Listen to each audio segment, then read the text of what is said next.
Hello student, आपका आइल्स की class में फिर से एक बार स्वागत है।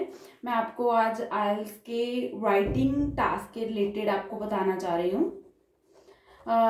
मैं उम्मीद करती हूँ कि आपने मेरी पहले वाली वीडियोस देखी होंगी जिसमें आपको ये चीज़ पता चली होगी कि पेपर क्या है। सिंपली पेपर की नॉलेज दी हुई है। अगर किसी ने वो नहीं देखी तो प्लीज़ आप मेरे चैनल पे जाके वो वीडियोस दोबारा से देख लो। आज मेरा क्या है, मेन पर्पस है राइटिंग से स्टूडेंट बहुत ज़्यादा घबराते हैं। स्टूडेंट के मेनली क्या है, राइटिंग में 5.5 रह जाते हैं। जो अच्छे स्टूडेंट होते हैं लिख पाते हैं उनके भी 5.5 बैंड रह जाते हैं। तो उनको क्या है कि उनका वीज़ा जो सक्सेस रेट है वो डिक्रीज हो जाती है, क्योंकि हमें ईच मॉड्यूल में 6 लाने हैं। तो उसके लिए क्या है कि मैं आपको डेली के कुछ टॉपिक्स करवाऊंगी, जिसके लिए क्या है कि आपको आपके पास आइडियाज होंगे कि आपने टास्क में लिखना क्या है, आपने राइटिंग में लिखना क्या है, आपके पास ये आइडियाज होंगे। उसके बाद क्या है कि जब आपके पास आइडियाज होंगे तो आपको धीरे धीरे, ये एकदम से आपकी हैबिट नहीं बनेगी, ये आपकी धीरे धीरे हैबिट बनेगी। आपको पहले तो क्या है कि सिर्फ और सिर्फ जो टॉपिक्स हैं उनको उनके आइडियाज पता चलेंगे, फिर आप धीरे धीरे लिखोगे, फिर कुछ मिस्टेक्स निकलेंगे। धीरे धीरे क्या है कि वो मिस्टेक्स आपके दूर हटती जाएंगी और आपकी क्या है राइटिंग सुधरती जाएगी। तो इसके लिए मेन चीज़ है प्रैक्टिस। आपको प्रैक्टिस करने की बहुत ज़रूरत पड़ेगी। तो आज क्या है कि मैं अपने राइटिंग टास्क के लिए आर्ट्स रिलेटेड क्वेश्चंस लेकर आई हूँ। आर्ट्स के रिलेटेड जो भी क्वेश्चंस होंगे उसके रिलेटेड मैं आपको क्या करूँगी, आइडियाज दूंगी कि हम क्या लिख सकते हैं। ठीक है, जैसे हमारा क्वेश्चन है, some people think that the government, मैं शॉर्ट फॉर्म यूज करूंगी, government is wasting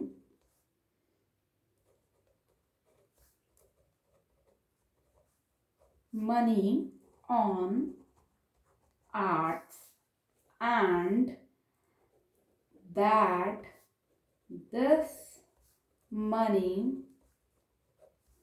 could be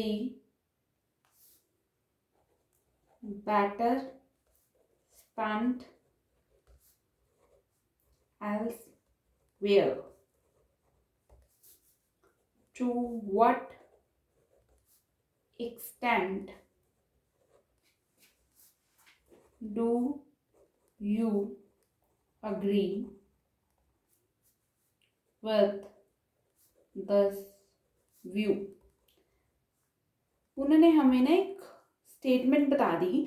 statement में उन्होंने कह दिया कि हम इस स्टेटमेंट के साथ कितनी हद तक एग्री हैं। ठीक है ना, हमारे घर पे भी बहुत सारी चीज़ें होती हैं। जैसे हमने कोई सोफ़ा सेट ही लेना होता है ना, सोफ़ा सेट लेना होता है तो हम अगर फैमिली मेंबर में 2 पार्टीज बन गए हैं तो हम सोचते हैं कि कौन बता दो कितने जने एग्री हैं कि हम सोफ़ा सेट लें, कितने जने नहीं एग्री, है ना, कौन कौन कितने हद तक एग्री है। तो ये फैमिली में डिस्कशंस होते रहते हैं कुछ ना कुछ चीज़ों के लिए। वैसे ही क्वेश्चन है, क्वेश्चन उन्होंने पूछ लिया और उन्होंने कहा है कि आप कितने एग्री हो। क्वेश्चन में उन्होंने कहा है कि कुछ लोग सोचते हैं जो गवर्नमेंट आर्ट्स पे अपनी मनी लगाती है वो मतलब एक वेस्टेज है। जो आर्ट्स पे मनी लगाती है, आर्ट्स क्या होता है, जैसे सीनरीज, पेंटिंग, कोई भी आर्टिस्ट हैं, जो भी आर्टिस्ट हैं उसकी जो भी वो काम करते हैं उसको आर्ट बोलते हैं। उसको प्रिजर्व करने के लिए, उसको बचाने के लिए जो भी गवर्नमेंट खर्चा करती है वो वेस्टेज ऑफ मनी है। लेकिन कुछ वही मतलब वो कहते हैं कि इस पैसे को हमें कहीं और यूज करना चाहिए। ठीक है, हम इस पैसे को कहीं और यूज कर सकते हैं। कहीं और से उनका क्या मतलब है, टेक्नोलॉजी पे यूज कर सकते हैं उस पैसे को। और कहाँ यूज कर सकते हैं, हम उस पैसे को डेवलपमेंट के लिए यूज कर सकते हैं। जैसे रोड डेवलपमेंट कर दिया है ना, बिल्डिंग अच्छी बना दी है ना, टेक्नोलॉजी अच्छी कर दी, जैसे टेक्नोलॉजी अपग्रेडेशन, जैसे हम रोबोट्स ले आए, कुछ ना कुछ ऐसी है ना। और हमारे साइंटिस्ट और अच्छी अच्छी क्या है कि इन्वेंशंस कर रहे हैं। तो वो कहते हैं रिसर्च वगैरह पे हमें या कहीं और खर्चा करना चाहिए, आर्ट्स पे नहीं करना चाहिए। तो हम कितने एग्री हैं कितने नहीं, वो चीज़ें बतानी है। अब देखो, मैंने आपको ये तो बता दिया कि किसी और चीज़ में कहाँ पे खर्चा कर सकते हैं, टेक्नोलॉजी पर, डेवलपमेंट पर, रिसर्च पर, कुछ भी, है ना। लेकिन हमें आर्ट्स पे क्यों खर्चा नहीं करना चाहिए? अगर हम आर्ट्स पे, अगर हम एक पॉइंट ऑफ व्यू से सोचे कि अगर हम आर्ट्स पे खर्चा नहीं करेंगे तो जो आर्टिस्ट लोग हैं, जो हमारे अच्छे अच्छे आर्टिस्ट हैं, जो आर्ट हमारी रिप्रेजेंट करती है हमारे इंडिया को, वो तो खत्म हो जाएगी। तो इट मीन्स हमें यहाँ पे क्या कहना है कि जो लोग सोचते हैं कि आर्ट पे खर्चा नहीं करना चाहिए, वो क्या सोचते हैं कि वो कहते हैं कि हमें टेक्नोलॉजी पे, डेवलपमेंट और कोई डेवलपमेंट पे, जैसे रोड डेवलपमेंट में, इंफ्रास्ट्रक्चर डेवलपमेंट में या रिसर्च में पैसा खर्च करना चाहिए। लेकिन मेरा मानना ये है कि मैं ये जो स्टेटमेंट है, इस स्टेटमेंट से कुछ हद तक सहमत हूँ। लेकिन हमें दूसरी चीज़ों के साथ साथ, मतलब दूसरे एस्पेक्ट्स के साथ साथ, ये दूसरे एस्पेक्ट्स मैंने आपको बता दिया, technology, research, development of infrastructure, roads, transportation, इनके साथ साथ हमें आर्ट्स पर भी खर्चा करना चाहिए। क्यों खर्चा करना चाहिए आर्ट्स पे? क्योंकि अगर हम आर्ट पे खर्चा करना छोड़ देंगे तो जो चीज़ हमारे नेशन को रिप्रेजेंट करती है, तो वो रिप्रेजेंटेशन होनी बंद हो जाएगी। जैसे हमारे बहुत सारे फॉरेनर्स आते हैं हमारे यहाँ पे, इंडिया में बहुत सारे फॉरेनर्स आते हैं। वो क्या देखने आते हैं?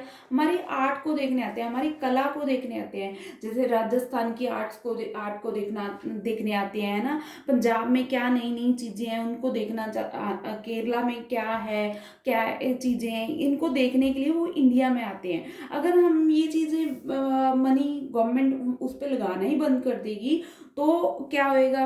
वो चीज़ें खंडर हो जाएंगी, है ना। धीरे धीरे हमारी आर्ट खत्म हो जाएगी। लोग जो बाहर से आते हैं वो आना बंद हो जाएंगे। हमारी इंडिया जो एक अट्रैक्टिव नेशन है आर्ट के लिए, वो मतलब टूरिस्ट प्लेस है आर्टिस्ट फॉरेनर्स के लिए, तो वो सारा का सारा खराब हो जाएगा।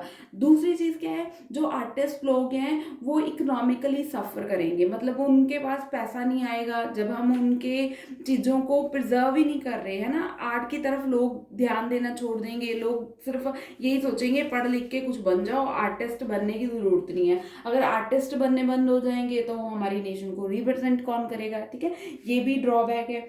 तीसरी ड्रॉबैक क्या है कि अगर गवर्नमेंट वहाँ पे आर्ट को प्रिजर्व करने के लिए, मतलब बचाने के लिए, अगर हमारी गवर्नमेंट काम नहीं करेगी तो क्या है कि जो जॉब्स हैं, जो लोग वहाँ पे काम करते हैं, उनका काम छूट जाएगा। ठीक है, अगर गवर्नमेंट वहाँ पे आर्ट को प्रिजर्व करने के लिए, आर्ट को सेव करने के लिए खर्च कर रही है, तो वहाँ पे कई लोगों को जॉब भी तो मिल रही है, कई लोगों का घर भी तो भर रहा है। तो उन चीज़ों को अगर गवर्नमेंट बंद कर देगी तो एक चीज़ से बहुत सारी चीज़ें सफ़र होएगी। ये चीज़ क्या है? ये एक चेन है। ठीक है ना, जैसे फूड चेन होती है ना, वैसे ही ये चेन है। फूड चेन में क्या होता है कि अगर एक चेन टूट जाएगी तो बाकी चीज़ें सफ़र करेंगी। वैसे ही क्या है कि अगर गवर्नमेंट आर्ट्स पे पैसा स्पेंड करना बंद कर देगी, खर्च करना बंद कर देगी, तो बहुत सारी चीज़ें क्या है, सफ़र करेगी। तो क्या है कि गवर्नमेंट को आर्ट्स पे खर्चा करना चाहिए, लेकिन हर चीज़ की एक लिमिट होनी चाहिए। ये नहीं कि लिमिट के बियॉन्ड जाके कुछ नहीं करना चाहिए। गवर्नमेंट को खर्चा करना चाहिए आर्ट्स पे, मेरा ये व्यू है, लेकिन एक लिमिट में रह के। ये नहीं है कि हम टेक्नोलॉजी हमारी सफ़र कर रही है, हमारे रोड सफ़र कर रहे हैं और हम सिर्फ आर्ट पे खर्चा करे जा रहे हैं। नहीं, सब चीज़ें क्या पैरेलल चलनी चाहिए। हमारा क्या है, कंक्लूजन में हम ये बात लिख सकते हैं ना कि हमारी दोनों चीज़ें पैरेलल चलनी चाहिए। गवर्नमेंट को बाकी चीज़ों पे भी खर्च करना चाहिए और आर्ट पे भी खर्च करना चाहिए, लेकिन क्या है कि उसका प्रपोर्शन एक इक्वालिटी, मतलब डिसाइड होनी चाहिए कि एक लिमिटेड वो क्या होता है, हम क्या बोलते हैं, एक लिमिटेड इन्वेस्टमेंट करनी चाहिए, जिससे क्या है बाकी ना ही तो बाकी चीज़ें सफ़र करें और ना ही आर्ट सफ़र करे। इसमें क्या है, हमने 2 पैराग्राफ्स बनाने हैं, 2 बॉडी पैराग्राफ्स। पहले में तो हमने इंट्रो में ये बता देना है कि स्टेटमेंट क्या कह रही है, अपने वर्ड्स में, सिंपली अपने वर्ड में आप लोग क्या बताओगे? Some people think that government, some people को हम क्या सकते हैं। सम इंडिविजुअल बिलीव दैट, है ना, few people think that, few people perceive that, है ना, it is perceived by some people, ठीक है। ऐसे कुछ भी लिख के इसको, ये मैं ना आपको थोड़ी सी एक वीडियो में सिर्फ यही बताऊंगी कि आपने क्या लिखना होता है। सम पीपल थिंक दैट, ये मैं आपको कोटेशंस लिखवा दूंगी, लेकिन आज मेरा मेन पर्पस क्या था, सिंपल एक आपको एक दो ऐसे के टॉपिक्स सिर्फ बताना भी, टॉपिक्स में क्या आप इंक्लूड कर सकते हो। पहले आपने पहले वाला लिख दिया, इंट्रोडक्शन लिख दी, सिंपली इंट्रो। पहले आपने क्या बताना है इसमें, इंट्रोडक्शन में आपने क्या बता दिया, उसी को जो आपने लाइन लिखी है उसी को लिखना है अपने वर्ड्स में, ठीक है। अपने वर्ड्स में आपने उसको, जिसको हम लिखते हैं कि आपने पैराफ्रेज करना है, मैं इसलिए हिंदी यूज़ कर रही हूँ तो क्योंकि आपको ये पैराफ्रेज, ये टेक्निकल वर्ड हो गया, ठीक है ना, पैराफ्रेज करो, ठीक है, उस चीज़ में आप मत जाओ, आप लिखो अपने वर्ड्स में, सिंपल अपने वर्ड्स में लिखो। सेकेंड, थीसिस, अब उसको बोलेंगे थीसिस स्टेटमेंट, है ना, थीसिस स्टेटमेंट कुछ नहीं, इसको भूल जाओ, ये टेक्निकल वर्ड भूल जाओ, धीरे धीरे जैसे आप लिखोगे आपको लर्न होना शुरू हो जाएगा। आपने क्या करना है, थीसिस स्टेटमेंट का मतलब होता है कि आप एग्री हो या नहीं, आप क्या कह रहे हो, ठीक है, उसको बोल देते हैं हम ये, जैसे मैंने हम कहा कि मैं सम एक्सटेंट तक एग्री हूं, मैं कुछ हद तक एग्री हूं, ठीक है, इसको बोल देते हैं थीसिस स्टेटमेंट। उसके बाद क्या है आपका, ये पहला चीज होगी।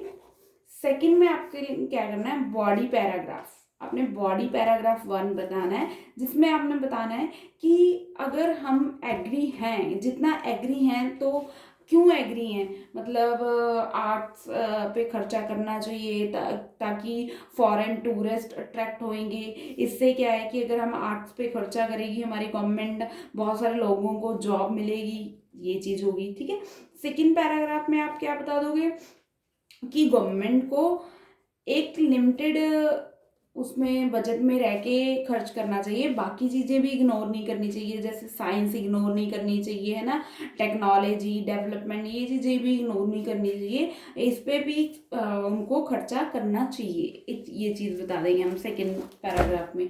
थर्ड लास्ट क्या है, कंक्लूजन, इसमें हम क्या है कि कंक्लूड करके बता देंगे कि एक लिमिटेड, हर चीज़ को एक लिमिट में रहना जरूरी है, लिमिट के बाहर कोई भी चीज़ जाएगी तो उसके एडवर्स इफेक्ट्स होंगे, चाहे हम आर्ट्स पे हमारी गवर्नमेंट खर्चा करना बंद कर देगी तो भी एडवर्स इफेक्ट है, अगर ज़्यादा खर्चा करेगी तो भी एडवर्स इफेक्ट है, तो क्या है एक पैरेलल सा एक मतलब क्या बोलते हैं उसको हम, कि सिंपल सी बात है, अगर हम किसी बच्चे को ज़्यादा खर्चा करने के लिए देंगे, ज़्यादा खर्चा कर देंगे किसी बच्चे को तो भी वो बिगड़ जाएगा, अगर हम उसको बिल्कुल नहीं पैसे देंगे तो उसकी डेवलपमेंट नहीं हो पाएगी, तो ऐसे ही हमने लिखना है, सिंपल। अब मैं आपको सेकेंड एक और स्टेटमेंट बता देती हूँ, ठीक है। आई थिंक आज का वीडियो ये 10 मिनट्स का हो गया, तो मैं आपको ऐसे करती हूँ, अनदर वीडियो में मैं आपको एक और स्टेटमेंट इसी रिलेटेड बता देती हूँ, जिसमें आपने थोड़ा सा डिटेल में स्टार्ट कर दूंगी, ठीक है, मैं आपको अलग वीडियो में बता देती हूँ। आज के लिए थैंक यू। नेक्स्ट वीडियो आप देख लेंगे, उसमें आपको नेक्स्ट जो भी हमारा डिस्कस करेंगे हम राइटिंग टास्क, उसकी डिटेल आपको मिल जाएगी। Thank you.